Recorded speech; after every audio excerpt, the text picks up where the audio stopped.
Welcome back to my YouTube channel Raj Rajeshwari 99।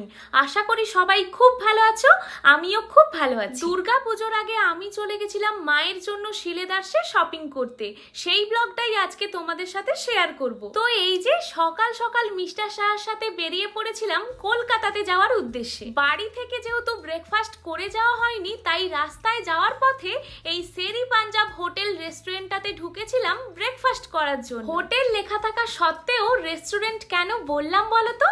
কারণ এই যে ভেতরে ঢোকার পর দেখেছিলাম এটা একটা পেট্রোল পাম্পের সঙ্গে অ্যাটাচমেন্ট রেস্টুরেন্ট। তোমরা যেটা ভাবছো সেটা কিন্তু নয়, এখানে শুধু খাবার পাওয়া যায়। আর ব্রেকফাস্টে খেয়েছিলাম চিকেন স্যান্ডউইচের সাথে কোল্ড কফি।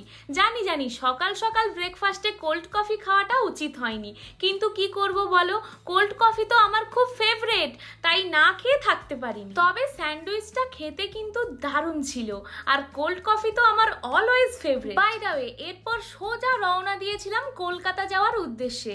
বাড়ি থেকে বেরিয়ে আসার সময় স্টাইলিং করে যতই হাই হিলস পরে বেরোই না কেন, আমার মা ঠিক ব্যাগের মধ্যে একটা এইরকম স্লিপার আমাকে দিয়েই দেবে, কারণ আমার মা এটা খুব ভালো করে জানে হাই হিলস পরে বেশিক্ষণ আমি হাঁটতে পারবো না। এরপর দেখতে দেখতে ঢুকে পড়েছিলাম কলকাতা। আর এই দিনের ওয়েদারটা কেমন ছিল জানো, একবার রোদ একবার বৃষ্টি, কি বাজে একটা ওয়েদার। পুজোর সময় শ্রীলেদার্সে কি পরিমাণ যে ভিড় হয় তোমরা এই ব্যাকগ্রাউন্ডটা দেখলেই কিন্তু বুঝতে পারবে। প্রত্যেক বছরের মতো এই বছরও মাকে জিজ্ঞেস করেছিলাম কি কালারের ব্যাগ নেবে। প্রথমে তো মা ব্যাগ নিতে রাজিই হয়নি, বারবার বলছিল আগের ব্যাগটা এখনো নতুনের মতো আছে, ওইটা দিয়েই চালিয়ে নেব। কিন্তু অনেক জোর করার পর মা বলেছিল ব্ল্যাক কালারের ব্যাগ, তাই এই যে মায়ের জন্য একটা ব্ল্যাক কালারের ব্যাগই নিচ্ছিলাম।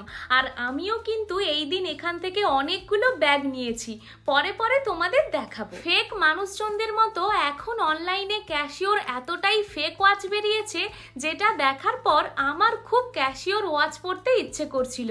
তবে হ্যাঁ, আমি ভেবেছিলাম ওয়াচ যদি পরতে হয় তাহলে আমি অরিজিনালটাই পরবো। তাই এরপর চলে গেছিলাম ওয়াচের স্টোরে, আর ওখানে গিয়ে ক্যাশিও ওয়াচের 3টে কালার অপশন দেখেছিলাম। একটা ছিল সিলভার, রোজ গোল্ড আর গোল্ড। আমার কিন্তু এই গোল্ড কালারটাই বেশি ভালো লেগেছিল, তাই আমি এই গোল্ড কালারটাই নিয়েছিলাম। অনলাইনে প্রচুর দেখছি ওয়াচগুলো রিসেন্টলি, প্রচুর চলছে। মানে তোমার ফেকও বেরিয়েছে, ফেক এত কপি বেরিয়েছে, ফার্স্ট কপি, ওইজন্যই অনলাইনে প্রচুর কপি। হ্যাঁ, ওই জন্যই তো ফার্স্ট কপি গুলো এরকম একদম বুঝতে পারবে না, পাবে না, মানে ইয়েটা পাবে না, অরিজিনাল পাবে না।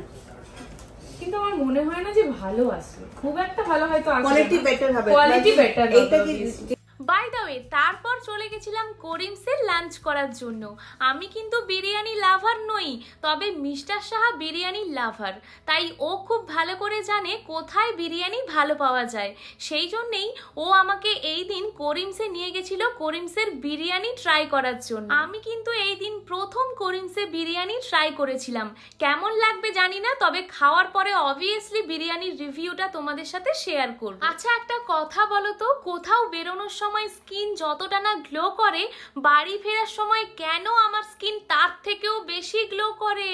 মানে এই যে দেখো, আমার স্কিনটা প্রচন্ড পরিমাণ গ্লো করছিল, একদম ডায়মন্ডের মতো। তবে আমার তো মনে হয় সামনে দুর্গাপুজো ছিল বলে আমার স্কিনটা এই খুশিতে আরো বেশি বেশি করে গ্লো করছিল।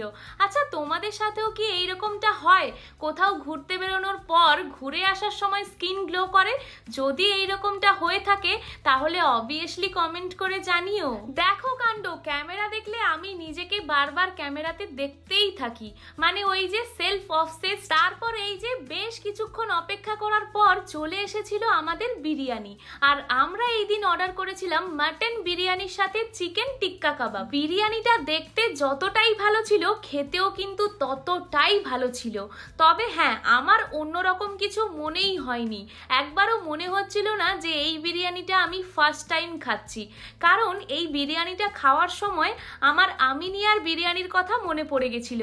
একদম same to same same test মনে হচ্ছিল। শুনেছি যারা নাকি বিরিয়ানি লাভার তারা নাকি একসাথে 1-2 প্লেট বিরিয়ানি খেয়ে নিতে পারে, কিন্তু বিশ্বাস করো আমি এখনো পর্যন্ত হাফ প্লেট বিরিয়ানিও খেতে পারি। আচ্ছা, এবার একটা কথা তোমাদের সাথে শেয়ার করি, যতই হাফ প্লেট বিরিয়ানি খাই না কেন, বিরিয়ানি খাওয়ার পর আমার কিন্তু 2টো করে মশলা কোল্ড ড্রিঙ্কস লাগে।